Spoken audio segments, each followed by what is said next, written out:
आइए हमारी बात को सुनिए और जो ये सब चीजें उसको फैलाइए।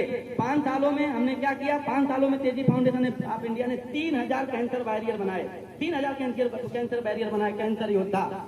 और आप अगर 3000 लोग फैल जाइए, 2-2, 3-3, 4-4 लोगों को साल भर में टारगेट करिए कि हमको उनको रजिस्ट करना है, अपने दोस्तों को रजिस्ट करना है, उनको मनाना है, उनको समझाना है, उनको बुझाना है और उनको मतलब नशा से जो है उन्होंने दिलाना है। तो ये जो 3000 बच्चे होंगे वो 9000 लोगों को छुड़ाएंगे, 9000 लोगों को छुड़ाने का काम करेंगे।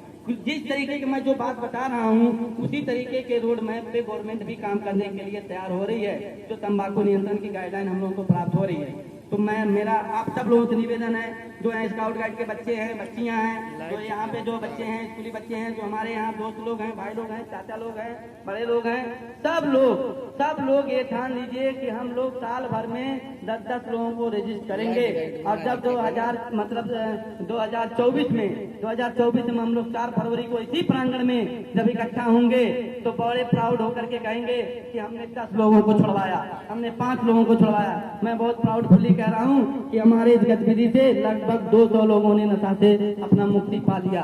तो जब मैं 200 कर सकता हूँ तो आप लोग तो हमसे नौजवान हो, हमसे ज्यादा तेज हो, तर्रार हो, आप लोग छोड़िए न और बुराई को बुराई में ला करके काटिए न। कौन रोक रहा है आप लोग को? आप इन सब चीजों को ठान लीजिए, क्योंकि जैसे आज शुगर का मामला है, घर घर शुगर है, उसी तरीके से घर घर कैंसर हो जाएगा अगर हम नहीं सुधरे तो। 2 सालों में आप देख लीजिएगा। अभी हम ये नहीं कर रहे हैं, भारतीय संसद में किसी सांसद ने इस बात को पूछा तो स्वास्थ्य मंत्री ने बोला कि हमारे वहाँ हर घंटे 159 लोगों की मृत्यु हो जा रही है कैंसर से, हर घंटे 159 लोगों की या 153 लोगों की मृत्यु हो जा रही है। ये हमारे संसद ने कहा है, संसद में बात होती है, अभी 1-2 महीना पहले की बात मैं आपको बता रहा हूँ। ठीक है, इसको आप मोबाइल पे पढ़ सकते हैं। तो आप समझ लीजिए कि कितना जो है चिंताजनक बात है। विश्व में भारत तीसरे नंबर पे है जहाँ कैंसर के केस सबसे ज्यादा आ रहे हैं। तो ये समझने की बात है कि नहीं है? और आप देख लीजिए, जैसे अभी हमारे वहाँ कांटे के गुप्ता जी बैठे हुए हैं, अभी बाबूराम गुप्ता सर ने बताया उनके परिवार के बारे में, 10 लाख रुपया 3 महीने में खर्च हो गया। अब आप देखिए कि 10 लाख रुपया अगर जिसके पास नहीं हो कैसे इलाज कराएगा, कैसे उसका इलाज होगा? अगर इनके जैसा जो है किसी के पास सोशल सामाजिक छवि नहीं है तो कौन इनको बार बार खून देगा? तो इस तरह की संस्थाओं की जरूरत है और इसीलिए यहाँ पे जितने जो है विद्वान लोग आए हैं वो इन सब चीजों को कहेंगे। मैं संचालक महोदय से कहूंगा इस कार्यक्रम को आगे बढ़ाएं। धन्यवाद। पहले जिन लोगों ने परिकल्पना की, जिन लोगों ने अपनी हाइपोथेसिस बनाई वो गलत नहीं थे। कहीं न कहीं पहली जो हाइपोथेसिस थी वो बात करके वो वास्को डी गामा को जो है हेल्प की होगी। उसी तरीके से आज के 2-3 साल बाद जब कैंसर पे काम होगा तो तेजी फाउंडेशन ऑफ इंडिया और जो हमारे जितने वॉलंटियर हैं, चाहे वो राम अवतार हो, चाहे वो शिव कुमार गुप्ता हो, चाहे धीरेन्द्र गुप्ता हो, चाहे मुजबुल्ला सर हो, चाहे राशिद खान सर हो, चाहे मामून खान सर हो, चाहे दीपक पांडे हो, चाहे संजय द्विवेदी भैया शिक्षक नेता, साथ साथ हम लोगों के बीच में डॉक्टर मयून खान जी, डॉक्टर दीपक पांडे जी, डॉक्टर कौशल कुमार गुप्ता जी, आनंद त्रिपाठी जी और हमारे मंच के सामने संत कबीर नगर की इस पावन धरा पर उपस्थित भारत के नौनिहाल बच्चों, भाइयों, बहनों, माताओं, मैं तेजी फाउंडेशन के इस कार्यक्रम में आज शिवम मिश्रा जी के आमंत्रण पर यहाँ आया हूँ। देख करके काफी अच्छा लगा कि जिस जुनून के साथ ये फाउंडेशन काम कर रहा है और एक सटीक दिशा में चल रहा है। ऐसा नहीं कि फाउंडेशन बना लिया गया, उसके तमाम उद्देश्य हैं और जब लक्ष्य कई हो जाते हैं तो आदमी भटक जाता है। लक्ष्य इनका एक है, कैंसर को हराना है और इस प्यारी बच्ची का नाम इस फाउंडेशन के थ्रू हम ये समझाएं कि इस चीज से हमेशा दूर रहना है। इसका जो सेवन करना लोग शुरू करते हैं से मजाक में शुरू करते हैं, ऐसे ही बस फेल में शुरू करते हैं और बाद में फिर जो इसकी आदत लग जाती है, फिर वो छोड़ना बहुत मुश्किल हो जाता है। तो इसलिए ये कोशिश करें सब लोग प्रण ले लें कि मैं इस चीज को हाथ ही नहीं लग। जिन्होंने अभी नशा करना शुरू नहीं किया है, कुछ तंबाकू नहीं लेते, दारू वगैरह नहीं लेते हैं, तो वो प्रण कर ले कि मुझे इस चीज को हाथ ही नहीं लगाना। ये बहुत ही घिनौनी चीज है। अगर ये आपने प्रण कर लिया, अगर आपने पहली बार उसका सेवन नहीं किया तो आप जिंदगी में कभी नहीं करोगे। तो ये जो एक जो बैरियर होता है ये पहली बार का ही होता है। अगर आपने मजाक में लाओ या इसको चेक करके हम देख लेते हैं क्या होता है। जब छोटा बच्चा होता है, कोई होता है, शुरू में मजाक में ऐसा होता है कि अगल बगल वाले चलो यार देख, मैं भी करके देखता हूँ। तो ये जो शुरू होती है ये किसी जरूरत से शुरू नहीं होती इन सब चीजों का सेवन। ये बस ऐसे मजाक मजाक में शुरू होता है। और ये मान ले अगर कि नहीं हमें इन सब चीज़ों का सेवन नहीं करना है, तो फिर वो अगर जो ऐसा दृढ़ निश्चय कर ले तो मुझे नहीं लगता ऐसी कोई ज़रूरत पड़ेगी।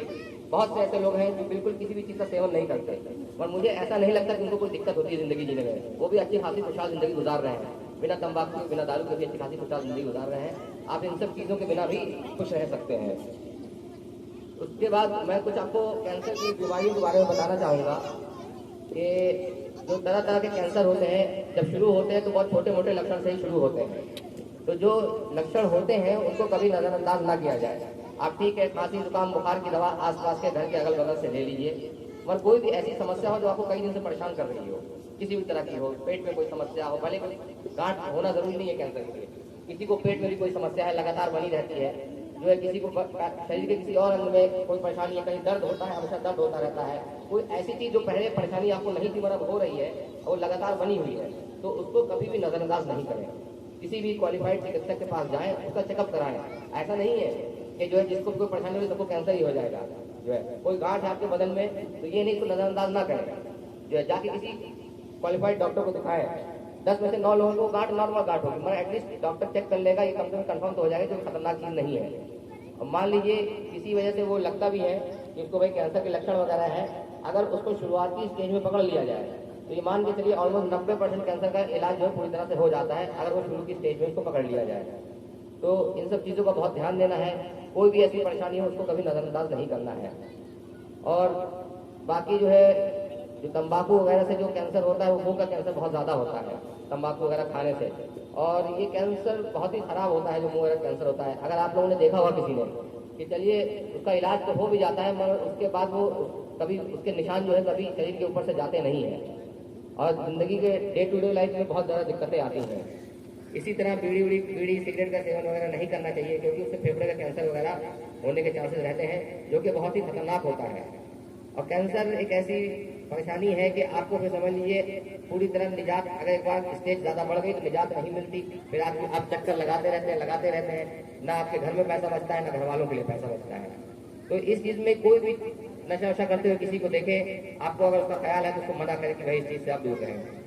दूसरी चीज़, पेट वगैरह में भी कोई परेशानी रहती है, कोई ऐसा गांठ महसूस हो रही है या लगता है भाई किसी को उल्टी ज़्यादा होती रहती है, ऐसा नहीं 2-4 दिन की उल्टी के लिए नहीं बोल रहा हूँ मैं, किसी को भाई 1-2 महीने से दिक्कत आ रही है, पेट में उल्टी होती है, भूख नहीं लगती है, वजन वगैरह कम हो रहा है, उसको जाके तुरंत जो है अपने किसी नजदीकी डॉक्टर जाके चेकअप वगैरह कराएं। किसी को पेशाब वगैरह में ज़्यादा परेशानी रहती है, पेशाब वगैरह में खून वगैरह आ रहा है, तो भी जाके उसका चेकअप कराएं। ऐसा जरूरी नहीं कैंसर की वजह से, पेशाब में खून वगैरह इन्फेक्शन की वजह से भी होता है, पथरी की वजह से होता है, मगर फिर भी कभी कभी कैंसर की वजह से भी खून वगैरह आता है, तो उसके लिए जाके चेकअप कराएं। किसी को खांसी वगैरह बहुत ज़्यादा आ रही है, इसमें खून आता है, तो जाके चेकअप कराएं।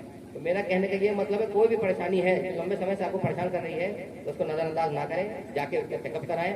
और जो है कोई हल्की फुल्की परेशानी होगी आप दवाओं से ठीक हो जाएंगे, कोई और समस्या निकल के आती है तो उसका भी इलाज, अब तो इतना एडवांस हो गई है सारी ट्रीटमेंट वगैरह कि हर चीज़ का इलाज पूरी तरह मुमकिन होता है। बाकी आप लोगों की मदद करने के लिए राजेश पांडे जी हैं, उनकी तेजी फाउंडेशन है। कोई भी डाउट हो, कुछ भी हो, या तो आपको किसी भी आसपास वाले को अगर कैंसर से पीड़ित हैं तो मैं आग्रह करूंगा कि वो जाके राजेश पांडे जी से मिलें, वो आपको अच्छे से अच्छी सलाह देंगे, अच्छे से अच्छा आपको रास्ता दिखाएंगे। यही सब कह के आप धन्यवाद करता हूँ।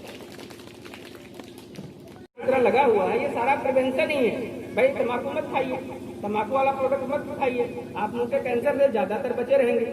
अभी ये होता है कि साहब तम्बाकू जो नहीं खाता उसको भी तो कैंसर होता है, बिल्कुल होता है, लेकिन आप जो है गाड़ी चला रहे हैं, हेलमेट तो जरूरी है ना आपके सर के लिए, तो बिना हेलमेट वाले का एक्सीडेंट नहीं होता है, लेकिन जब उसका एक्सीडेंट होगा तो उसके बचने और आपके बचने में अंतर आ जाएगा।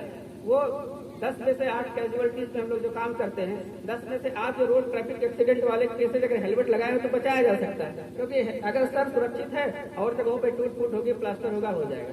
तो जो नहीं खाते हैं वो भी कैंसर से पीड़ित होते हैं, लेकिन आप ज्यादा रिस्क पे हैं, क्योंकि जो खैनी दबा के सो रहे हैं ना, वहाँ पे जो टिश्यू है वो बार बार इरिटेट हो रहा है। किसी चीज को बार बार इरिटेट करे तो एक बार तो रिएक्ट करेगा ही ना, वो सेल्स जो ओवर ग्रोथ होंगे, यही सारी चीजें हैं। जो अभी आप जो एक हेल्दी लाइफ स्टाइल होनी चाहिए, आचार विचार व्यवहार जो है पहले के समय में जो है आज से कम संसाधन थे, मेडिकल फैसिलिटीज भी आज से कम थी, लेकिन लोगों का जो है लाइफ स्पैन ज्यादा था।